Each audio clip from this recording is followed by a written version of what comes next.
Hello dear student. बच्चों, हम लोग आज बात करने वाले हैं मोल कंसेप्ट में कंसंट्रेशन टर्म। तो बच्चों, कंसंट्रेशन टर्म जो होता है एक बहुत ही कह सकते हैं कि इम्पॉर्टेंट टॉपिक है मोल कंसेप्ट का। मोल कंसेप्ट पढ़ने का एजेंडा ही है बच्चों कंसंट्रेशन टर्म को जानना, क्योंकि जो कंसंट्रेशन टर्म होता है उसी से हम लोग केमिकल रिएक्शन को डील करते हैं। ठीक बच्चों, तो इसमें पहली बात आप ये समझिए कि जो केमिकल रिएक्शन होता है, केमिकल रिएक्शन, ठीक है ना, occurs mostly in aqueous solution. ठीक है बच्चों,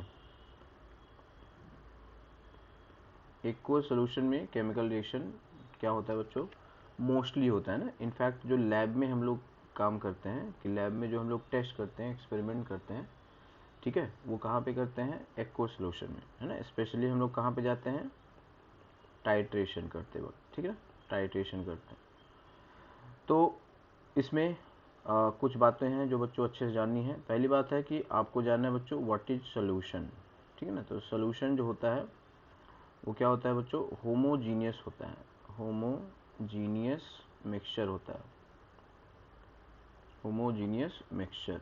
सोल्यूशन क्या होता है, homogeneous mixture of solute and solvent. ठीक है बच्चों, सॉल्यूट और सॉल्वेंट। तो सॉल्यूट बच्चों क्या होता है, जो माइनर होता है, जो कम मात्रा में होता है।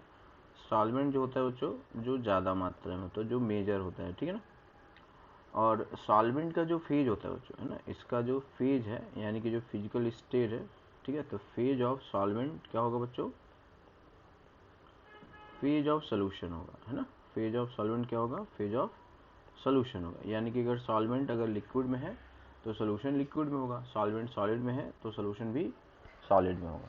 ठीक है बच्चों, तो सोल्यूशन में दो कंपोनेंट होता है, एक क्या होता है बच्चों, सॉल्यूट होता है, और दूसरा क्या होता है, सॉल्वेंट होता है। ठीक है, सॉल्यूट क्या होता है बच्चों, माइनर होता है, कम अमाउंट में होता है। ठीक है ना, ये क्या होता है, माइनर। ठीक है, तो माइनर का मतलब क्या है बच्चों, जो कम मात्रा में हो। ठीक है, जो कम मात्रा में हो उसको बोलते हैं हम लोग सॉल्यूट। और जो सॉल्वेंट है बच्चों वो क्या है, मेजर, जो ज़्यादा अमाउंट में होगा उसे क्या बोलेंगे, सॉल्यूट कहेंगे। ठीक है, तो बच्चों जैसे मान लो कि आपने एक कंटेनर लिया है, सपोज कर लो कि एक टेस्ट ट्यूब है। ठीक है, ये टेस्ट ट्यूब है और इसमें से मान लेते हैं बच्चों कितना है, से 200 ग्राम क्या बच्चों, वाटर है ना। वाटर, वाटर क्या है, सॉल्वेंट। ठीक है, और आपने क्या किया, इसमें आपने ऐड किया। ठीक है, तो ऐड से कितना, से बच्चों 40 ग्राम, ठीक है, NaOH। ठीक है, सोडियम हाइड्रोक्साइड का पाउडर लिया और इसका 40 ग्राम इसमें ऐड कर दिया। ठीक है बच्चों, तो अब ये जो सोल्यूशन बनेगा, अब ये जो सोल्यूशन बनेगा इसमें क्या होगा, ऑब्वियसली है बच्चों, क्या होगा, 200 ग्राम क्या है, वाटर है, और 40 ग्राम क्या है बच्चों, NaOH। ये तो सोल्यूशन है ना। तो इसका मतलब जो मास जो होगा बच्चों, अब कितना हो जाएगा, मास हो जाएगा 240 ग्राम, है ना। ये क्या बन चुका है बच्चों, ये तो सॉल्वेंट था, है ना, और इस सॉल्वेंट में आपने सॉल्यूट को मिला दिया, तो इस ये मिलके क्या बना दिया होगा। अब क्या ये सॉल्वेंट है, नो, ये सॉल्वेंट और सॉल्यूट का क्या हो चुका है बच्चों, मिक्सचर है ना। तो ये मिक्सचर है। ठीक है, तो mixture of what, solute and solvent, इनका ये मिक्सचर है। ठीक है बच्चों, तो इसलिए इसका नाम क्या होगा, इसी का नाम क्या होगा बच्चों, सोल्यूशन। तो एक चीज़ बच्चों यहाँ पे आपको बहुत अच्छे से समझ लेनी है। क्या समझ लेनी है बच्चों, कि mass of solution is equal to, है ना, क्या है, देखो बच्चों, मास ऑफ सोल्यूशन 240 है, इज इक्वल टू क्या लिखेंगे बच्चों हम लोग, मास of solute plus mass of solvent. ठीक है, मास of solute plus mass of solvent, mass of solute plus mass of solvent. ठीक है, तो अब जैसे बच्चों फिर से मैं लिख रहा हूँ, ये है मास ऑफ सोल्यूशन। सोल्यूशन का जो मास होगा, बहुत ही सिंपल सी बात है बच्चों, मास ऑफ क्या होगा, सोल्यूट होगा, प्लस क्या होगा बच्चों, मास ऑफ सॉल्वेंट होगा, है ना। Mass of solute plus mass of solvent. अब ये जो होता है बच्चों, ये क्या है, ये मिक्सचर है। ये क्या है बच्चों, ये मिक्सचर है, ठीक है। ये क्या है बच्चों, प्योर कंपाउंड है। क्या है ये, प्योर कंपाउंड, ठीक है। ये भी क्या है, प्योर कंपाउंड है, ठीक है। ये भी है प्योर कंपाउंड। तो बच्चों आपने पढ़ा होगा, जैसे मोल क्या लिखते हैं बच्चों, mole is equal to mass in gram divided by क्या होता है, मोलर मास होता है। तो अगर हम मोल में मोलर मास से मल्टीप्लाई कर देंगे तो क्या बच्चे आएगा बच्चों, मास इन ग्राम आ जाएगा, है ना। तो मास ऑफ सोल्यूट को हम लोग क्या लिख सकते हैं बच्चों, मोल इनटू क्या लिख सकते हैं, मोलर मास, है ना। इसकी जगह हम क्या लिख सकते हैं, मोल इनटू मोलर मास। और ये बच्चों एक और आपने पढ़ा होगा, mass is equal to volume into density, है ना, यही पढ़ा है ना। ये मिक्सचर है, तो इसका मास कैसे लिखोगे बच्चों, volume of solution into density of solution. तो बच्चों ये जो है कि मास ऑफ सॉल्यूशन, बहुत ही कॉमन सी बात है बच्चों कि आपने जो सॉल्यूशन बनाया कैसे बनाया है, by mixing solute and solvent. तो जो सॉल्यूशन बनेगा बच्चों उसमें क्या होगा, सॉल्यूट और सॉल्वेंट के मास को मिला दिया गया है ना। तो ये जो सॉल्यूशन बना that is the summation of mass of solute plus mass of solvent. तो सॉल्यूट जो है बच्चों क्या होता है, प्योर कंपाउंड होता है। सॉल्यूट क्या होता है, प्योर कंपाउंड है, ठीक है। तो ये प्योर कंपाउंड है, तो अगर ये प्योर कंपाउंड है तो प्योर कंपाउंड के लिए क्या लिखोगे, मोल इनटू मोलर मास। सेम इसी तरह ये भी प्योर कंपाउंड है, यहाँ क्या लिखोगे, मोल इनटू मोलर मास। ये प्योर कंपाउंड नहीं है, ये क्या है, ये मिक्सचर है। तो मिक्सचर के लिए क्या लिखोगे, वॉल्यूम इनटू डेंसिटी। मिक्सचर के लिए क्या लिखोगे, वॉल्यूम इनटू डेंसिटी। हम क्या कंपेयर करें बच्चों, मास को कंपेयर करें, तो इसका मास क्या होगा, वॉल्यूम इनटू डेंसिटी। इसका मास क्या होगा, मोल इनटू मोलर मास, क्योंकि ये प्योर कंपाउंड हो चुकी, क्या है, प्योर कंपाउंड। जैसे NaOH देखो, मैंने एग्जांपल लिया ना, यहाँ पे NaOH ये क्या है, एक प्योर कंपाउंड है। वाटर जो है वो भी क्या है, एक प्योर कंपाउंड है, ठीक है। तो मोल किसके लिए डिफाइंड होता है, प्योर कंपाउंड के लिए, प्योर मॉलिक्यूल के लिए, प्योर आयंस के लिए, किसी पार्टिकल के लिए, ठीक है ना। तो मास ऑफ सोल्यूशन, वॉल्यूम। अब ये बहुत ही ज़्यादा इंपॉर्टेंट बच्चों, है ना, ये क्या है, वेरी वेरी इंपॉर्टेंट, बहुत ही कॉमन सी बात है बच्चों। तो बहुत ही कॉमन सी बात है, लेकिन इसका हमें यूज आगे करना है, ठीक है बच्चों। तो ये हमेशा याद रखो, जब भी कॉन्सेंट्रेशन के आपको क्वेश्चंस करने हैं तो इस लाइन को लिख के ही बच्चों क्या करोगे, आगे बढ़ोगे, ठीक है। अब आते हैं बच्चों अगला पॉइंट। तो सबसे पहला जो कॉन्सेंट्रेशन बच्चों वो है मोलैरिटी, है ना। क्या है, मोलैरिटी, इसको हम लोग कैपिटल M से लिखते हैं। दूसरा कॉन्सेंट्रेशन बच्चों मोलैलिटी, इसको हम लोग स्मॉल m से लिखते हैं, है ना। तो सबसे इंपॉर्टेंट जो कॉन्सेंट्रेशन टर्म है वो कौन है बच्चों, मोलैरिटी, और कौन है, मोलैलिटी, है ना। तो पहले इनको देख लेते हैं, फिर आगे हम लोग आगे बात करेंगे, ठीक है बच्चों। तो मोलैरिटी होता है, क्या होता है बच्चों, mole of solute, mole of solute dissolved इन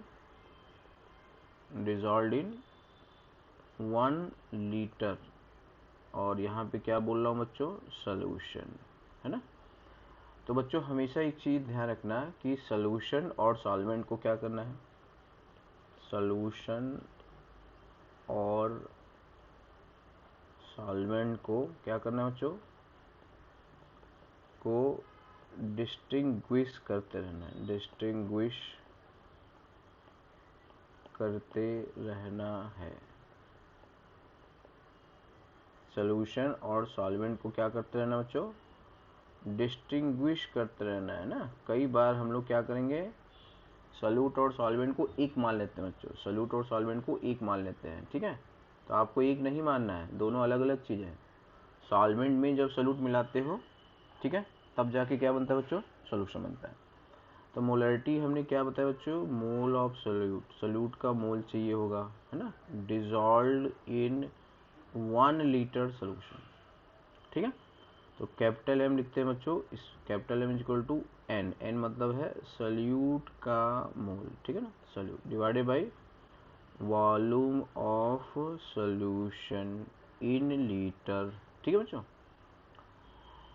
तो एक चीज़ और यहाँ से बच्चों आपको जानना है कि जो कॉन्सेंट्रेशन टर्म होता है ना, अब जैसे जैसे पहले तो क्वेश्चन बना लेते हैं, एक दो क्वेश्चन हम लोग करते हैं। जैसे हमने कहा कि find capital M of the following, ठीक है बच्चों, इनका आपको बताना है मोलरिटी क्या है।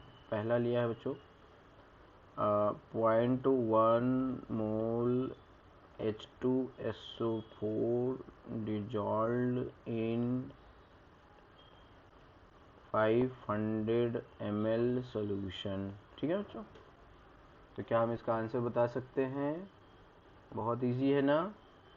तो आपको क्या चाहिए? Capital M. कैपिटल एम क्या है? N/V है। N क्या है? मोल है। V क्या है?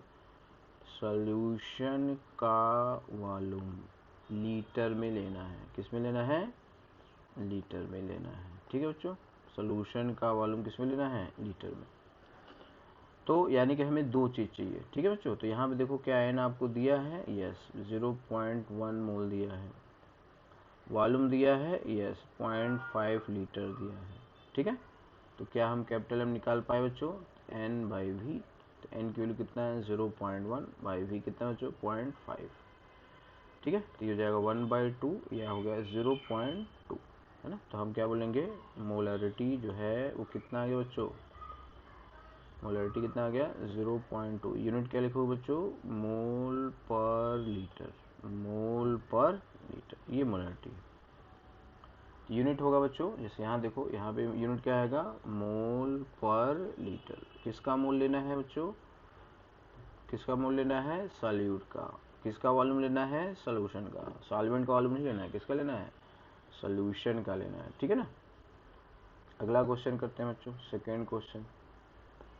तो सेकेंड है फाइंड, है ना। अगला है बच्चों 6.02 10⁻21 particle of glucose is dissolved इन,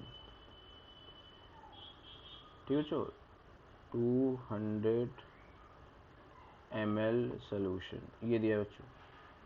तो फिर से क्या लिखोगे? कैपिटल एम लिखो। कैपिटल एम क्या होता है? N/V। तो आपका क्या निकालना है बच्चों? N क्या है और V क्या है। तो V तो आपको दे दिया 200 ml, पर ml को हमें क्या करना पड़ेगा? लीटर में बदलना पड़ेगा। तो ये 0.2 है ना। लीटर में कैसे बदल देंगे? 1000 से डिवाइड कर देंगे, ठीक है बच्चों। तो यहाँ से V आ गया हमारा। अब क्या चाहिए बच्चों? N चाहिए। तो N क्या है? Number of particle divided by क्या होगा बच्चों? एवोगैड्रो नंबर, ठीक है। तो नंबर ऑफ पार्टिकल देखो बच्चों कितना है? 6.02 10⁻21, ठीक है, डिवाइडेड बाई 6.02 10⁻23, ठीक है बच्चों। तो ये कितना हो गया? 10 के पावर, देखो ये कैंसिल हो जाएगा, तो ऊपर चला जाएगा 21 - 3, तो मतलब -2 आ जाएगा। कैन वी, है ना। अब हम निकाल सकते हैं N/V। तो हो गया N की वैल्यू 10⁻2 V की वैल्यू कितना है बच्चों? 0.2, यानी क्या हो गया? 5 × 10⁻2 -2, है ना। तो ये बच्चों आ गया क्या? मोलरिटी। यूनिट क्या होगा? मोल पर लीटर, ठीक है बच्चों। तो ये है बच्चों मोलरिटी कैसे निकालेंगे। मोलरिटी निकालने के लिए आपको क्या चाहिए होगा बच्चों? मोल चाहिए होगा, और क्या चाहिए? वॉल्यूम चाहिए, है ना। लीटर में चाहिए। किसका वॉल्यूम चाहिए होगा? सॉल्यूशन का, ठीक है बच्चों। तो अब बच्चों देखो, एक चीज़ और बहुत ही इंपॉर्टेंट चीज़ बता रहा हूँ कि हर एक कॉन्सेंट्रेशन टर्म, क्या बता रहा हूँ? हर एक कॉन्सेंट्रेशन टर्म दो इंफॉर्मेशन, ठीक है बच्चों, प्रोवाइड करेगा। दो इंफॉर्मेशन प्रोवाइड करेगा, और ये दो इंफॉर्मेशन, ठीक है, कैसे आएगा? दो इंफॉर्मेशन कैसे आएगा बच्चों? डेफिनेशन से आएगा या यूनिट से आएगा बच्चों। कहाँ से आएगा? डेफिनेशन से या यूनिट से आएगा, ठीक है बच्चों। डेफिनेशन से आएगा या यूनिट से आएगा। हर एक कॉन्सेंट्रेशन टर्म दो इंफॉर्मेशन प्रोवाइड करता है, और ये दो इंफॉर्मेशन कहाँ से आएगा? डेफिनेशन से या यूनिट से, ठीक है बच्चों। तो अब इंग्लिश में लिखना हो तो क्या बोलोगे बच्चों? ईच कॉन्सेंट्रेशन टर्म प्रोवाइड बोलो, टू डेटा, ऐसे लिख सकते हैं, which can be extracted from its unit, कहाँ से आ सकते हो बच्चों, उसकी यूनिट से, और फ्रॉम इट्स डेफिनेशन। ठीक है बच्चों, ये बहुत इंपॉर्टेंट है, तो मैंने यहाँ पे लिख दिया है, ध्यान रखेंगे। तो बच्चों हमने क्या कहा, सॉल्यूशन में दो चीज़ें होती है, एक होता है बच्चों सॉल्यूट और एक क्या होता है, सॉल्वेंट। ठीक है, तो मैंने कहा कि अगर आपको क्या मालूम है बच्चों, कोई भी कॉन्सेंट्रेशन टर्म है ना, तो उससे दो डेटा मिल जाएगा, उससे क्या मिल जाएगा, दो डेटा, है ना बच्चों, तीन डेटा चाहिए होता है ना, क्या चाहिए, सॉल्यूशन में तीन डेटा चाहिए बच्चों, तीन डेटा रिक्वायर्ड होती है। ठीक है, तीन डेटा रिक्वायर्ड होती है, कौन कौन सी, सॉल्यूट के बारे में, सॉल्वेंट के बारे में, सॉल्यूशन के बारे में, है ना। तो अगर अब मैंने आपसे क्या बोल दिया कि हर एक कॉन्सेंट्रेशन टर्म क्या करता है, दो डेटा देता है बच्चों, है ना, हर एक each concentration term provide to data, ये दो डेटा तो ये दे देता है, अब तीसरी डेटा जो होगी वो आपको गिवन होगी बच्चों, तीसरी डेटा आपको गिवन होगी, एक कॉन्सेंट्रेशन टर्म एक डेटा, है ना, आपको क्या दिया जाएगा। ठीक है बच्चों, क्या गिवन होगा, क्या गिवन होगा बच्चों, एक कॉन्सेंट्रेशन टर्म, एक कॉन्सेंट्रेशन टर्म प्लस एक एडिशनल डेटा, एक एडिशनल डेटा, और ये एडिशनल डेटा क्या होता है बच्चों, बस मैं ही अभी बता दे रहा हूँ, सॉल्यूशन की क्या डेंसिटी, सॉल्यूशन की डेंसिटी। तो कॉन्सेंट्रेशन टर्म जो है ना, ये तो आपने देख लिया कि है क्या, तो कॉन्सेंट्रेशन टर्म जो होगा उसमें जो भी, जैसे हम लोग पढ़ेंगे ना इंटर कन्वर्जन, मोलरिटी से मोलरिटी निकालो, ठीक है, पार्ट्स पर मिलियन निकालो, परसेंटेज W/W निकालो, परसेंटेज W/V निकालो, है ना, सारी चीज़ें, तो उसका ये जो बच्चों बिल्कुल बेसिक है वो मैंने यहाँ पे बात किया है कि हर एक कॉन्सेंट्रेशन टर्म में क्या होता है बच्चों, हर एक कॉन्सेंट्रेशन टर्म दो डेटा आपको देता है। ठीक है, हर एक कॉन्सेंट्रेशन टर्म दो डेटा देता है, ठीक है, दो डेटा देता है। ठीक है, और वो कहाँ से आएगा बच्चों, उसकी यूनिट से आएगा, कहाँ से आएगा, उसके डेफिनेशन से आएगा। ठीक है बच्चों, तो अगर मैं आपसे कहूँ कि जैसे मोलरिटी, आपने कहा कि मोलरिटी ऑफ NaOH कितना है, सो बच्चों 0.2, तब यूनिट क्या लिखोगे बच्चों, मोल पर लीटर, क्या लिखोगे, मोल पर लीटर। अब यहाँ से दो डेटा कौन सा है बच्चों, देखो, तो मोलरिटी क्या लिखते हो, N/V लिखते हो ना, ये N क्या है, मोल है, ये मोल है कि नहीं, ये क्या है, वॉल्यूम है, वॉल्यूम ऑफ सोल्यूशन है ना, तो यूनिट है पर लीटर, पर का मतलब समझते हो बच्चों, वन, जैसे आप बोलते हो ना कि ये एप्पल जो है 200 रुपीज़ पर केजी, पर केजी मतलब 1 kg का 200 रुपीज़, 2 kg लोगे तो 400 रुपीज़ देना होगा ना, तो वही चीज़ यहाँ पे अप्लाई कर दो बच्चों। ठीक है, तो मोल पर लीटर है, मतलब क्या बच्चों, अगर 1 लीटर लोगे तो 0.2 मोल आएगा। क्लियर है, तो यहाँ से क्या आ गया बच्चों कि जो मोलरिटी, अगर हमने कहा कि मोलरिटी ऑफ NaOH क्या है बच्चों, 0.2 m है ना, तो लिखोगे 0.2, इसको मोलर भी लिखा रहता है ना, मोलर, या इसको और क्या लिखेंगे, 0.2 मोल पर लीटर।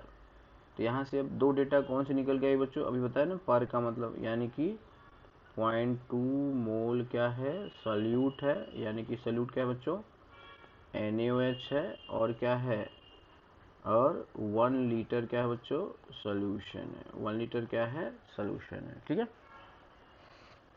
तो 0.2 मोल सोल्यूट है NaOH और 1 लीटर सोल्यूशन, ये है बच्चों मोलरिटी का मतलब। तो दो डेटा आ गई ना बच्चों, 1 लीटर सोल्यूशन आ गया, और क्या हो गया, 0.2 मोल क्या आ गया बच्चों, सोल्यूट आ गया। तो मैंने आपसे क्या कहा, सोल्यूशन में तीन ही चीज़ें तो है, एक कौन है, सोल्यूट, और एक कौन है, सॉल्वेंट, और तीसरा कौन है, सोल्यूशन।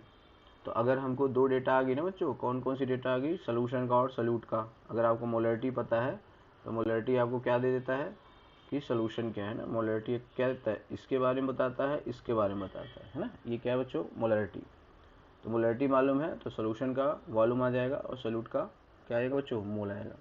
अगर डेंसिटी अगर दे दिया जाए है ना, तो अगर क्या मालूम हो बच्चों, अगर डेंसिटी आ जाए तो सॉल्वेंट के बारे में भी डेंसिटी ऑफ सोल्यूशन अगर दे दिया हो है ना, सोल्यूशन अगर दिया हो तो बताओ क्या सॉल्वेंट के बारे में आ जाएगा, अगर गिवन हो है ना, अगर दिया है डेंसिटी ऑफ सोल्यूशन अगर दिया है, ठीक है, तो क्या सॉल्वेंट के बारे में आ जाएगा, बोलो। अभी हमने थोड़ी देर पहले क्या बताया है, याद करो, मास ऑफ सोल्यूशन है ना, क्या बताया है, मास ऑफ सोल्यूशन, ठीक है। तो ये है मास ऑफ सोल्यूशन, ठीक है, is equal to mass of solute plus volume of, sorry, mass of solvent है ना, यही है ना, mass of solute plus mass of solvent. तो मास ऑफ सोल्यूशन क्या होगा बच्चों, वॉल्यूम इनटू डेंसिटी, बताया था अभी। मास ऑफ सोल्यूट क्या होगा बच्चों, मोल इनटू मोलर मास है ना, और ये आएगा मास ऑफ सॉलिड, MOS। जरा ध्यान से देखो बच्चों, तो मैंने आपसे क्या कहा कि हमने आपको क्या दिया है, मोलरिटी दिया है, ठीक है। जैसे हमने कहा कि मोलरिटी कितना है, 0.2, तो यहाँ से क्या निकल गया है, 0.2 मोल क्या है बच्चों, सॉल्यूट है ना, और 1 लीटर क्या है बच्चों, 1 लीटर क्या है, सोल्यूशन है। तो अगर हम वॉल्यूम दे दें, अगर हम डेंसिटी है ना, डेंसिटी ऑफ सोल्यूशन दे दें, अगर ये आपको दे दिया जाए तो ये आ जाएगा ना। तो सोल्यूट का मोल मालूम है तो मोल इंटू मोलर मास ये आ जाएगा। तो ये तीसरा पार्ट सॉल्वेंट के बारे में भी आप जान गए ना, तो डेंसिटी है ना, क्योंकि वॉल्यूम 1 लीटर हो गया, इंटू डेंसिटी कर लोगे, या इसका मास आ जाएगा, इसका मोल इंटू मोलर मास ये आ जाएगा, मास ऑफ सॉल्वेंट आ जाएगा बच्चों, ठीक है बच्चों। तो अभी इस वीडियो में बच्चों इतना ही, अगले वीडियो में इसके आगे कंटिन्यू करेंगे। Thank you very much.